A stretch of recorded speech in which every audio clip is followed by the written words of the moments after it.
कहा जाता है कि जिस राज्य का इतिहास और भूगोल समृद्ध होता है, उस राज्य की अपनी एक अलग पहचान होती है। और इसमें भी अगर नए आंकड़े जुड़ने लगते हैं तो उस राज्य की जो स्थिति होती है और भी जानने और समझने लायक होती है। जी हाँ, मैं बात कर रही हूँ बिहार की। बिहार में मुजफ्फरपुर और दरभंगा में मेट्रो चलाने की संभावना को लेकर हुए सर्वेक्षण का काम पूरा हो गया है। निश्चित तौर पर यह एक बहुत बड़ी बात है। राइट्स नाम की एजेंसी ने यह सर्वे किया है। रिपोर्ट बिहार के नगर विकास एवं आवास विभाग को सौंपी दी गई है। अब राज्य सरकार डीपीआर बनाने का काम शुरू करेगी। उम्मीद है कि 2029 से पहले मुजफ्फरपुर, दरभंगा, गया और भागलपुर में मेट्रो चलने लगेगी। पटना के अलावा 4 और शहरों में मेट्रो चलाने की योजना पर लगातार काम चल रहा है। ये शहर मुजफ्फरपुर, दरभंगा, गया और भागलपुर है।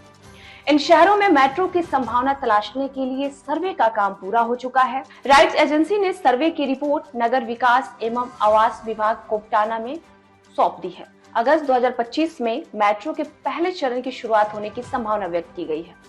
यह मलाही पकड़ी से बैरिया बस स्टैंड यानी कि आईएसबीटी तक चलेगी। बिहार सरकार, पटना मेट्रो रेल कॉर्पोरेशन यानी कि पीएमआरसी और दिल्ली मेट्रो रेल कॉर्पोरेशन यानी कि डीएमआरसी मिलकर इस प्रोजेक्ट पर लगातार काम कर रहे हैं। एक बड़ी खबर यह भी है कि पटना एयरपोर्ट से बिहटा एयरपोर्ट तक एक नया मेट्रो रूट बनेगा। अब राज्य सरकार के निर्देश पर विभाग डीपीआर यानी कि विस्तृत परियोजना रिपोर्ट बनाएगा। अगर सब कुछ ठीक रहा तो 2029 से पहले इन चारों शहरों में मेट्रो दौड़ने लगेगी। सर्वे रिपोर्ट में बताया गया है कि इन शहरों में मेट्रो का रूट कितना लंबा होगा, कितने स्टेशन बनेंगे और कहां से कहां तक मेट्रो चलेगी। रिपोर्ट में आमीन की उपलब्धता और उसकी स्थिति को भी ध्यान में रखा गया है।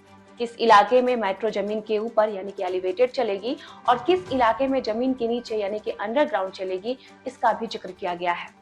मेट्रो शुरू होने के बाद आम लोगों के आने जाने पर क्या असर पड़ेगा, यह भी रिपोर्ट में बताया गया है।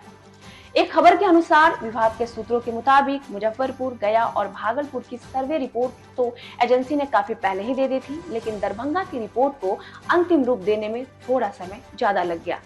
जुलाई 2024 में राज्य सरकार की कैबिनेट ने इन 4 शहरों में मेट्रो चलाने के प्रस्ताव को लेकर मंजूरी दे दी थी। इसके बाद नगर विकास एवं आवास विभाग ने राइट्स लिमिटेड को मेट्रो की विस्तृत योजना और वैकल्पिक विश्लेषण रिपोर्ट तैयार करने का काम सौंपा था। इस काम के लिए राइट्स लिमिटेड को तकरीबन 7.02 करोड़ रुपए का भुगतान किया गया।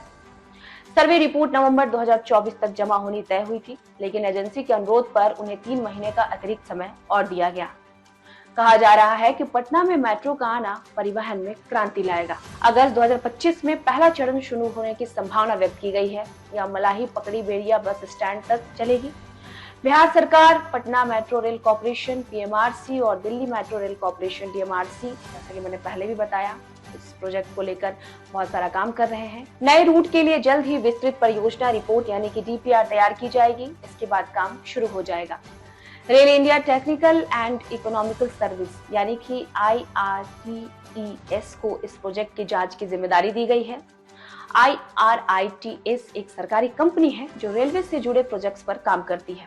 पटना मेट्रो में कुल 26 स्टेशन होंगे। पहला स्टेशन आईएसबीटी के सामने बन रहा है। यहीं से मेट्रो डिपो भी होगा। शुरुआत में मलाही पकड़ी, खेवनीचक, भूतनाथ रोड, 0 माइल और न्यू आईएसबीटी स्टेशन के बीच मेट्रो चलेगी। बाद में इसे तख्त हरमंदिर साहब गुरुद्वारा, पटना एयरपोर्ट और पटना जंक्शन से भी जोड़ा जाएगा। इससे लोगों को आने जाने में बहुत आसानी होगी। पटना के जिलाधिकारी डॉक्टर चंद्रशेखर सिंह ने कहा है कि पटना एयरपोर्ट चालू होने के बाद दूसरे चरण में मेट्रो वहां तक जाएगी।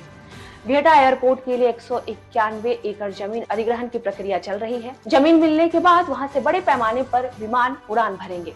केंद्रीय बजट से वित्त मंत्री निर्मला सीतारमण ने भी पटना और बिहटा एयरपोर्ट के विस्तार की घोषणा कर दी है। उन्होंने बिहार में 3 नए ग्रीनफील्ड एयरपोर्ट बनाने की बात की है। बिहार के नगर विकास मंत्री नितिन नवीन ने बताया है कि पटना एयरपोर्ट को मेट्रो से जोड़ने की योजना पर लगातार काम चल रहा है। इससे यात्रियों को काफी सुविधा होने वाली है।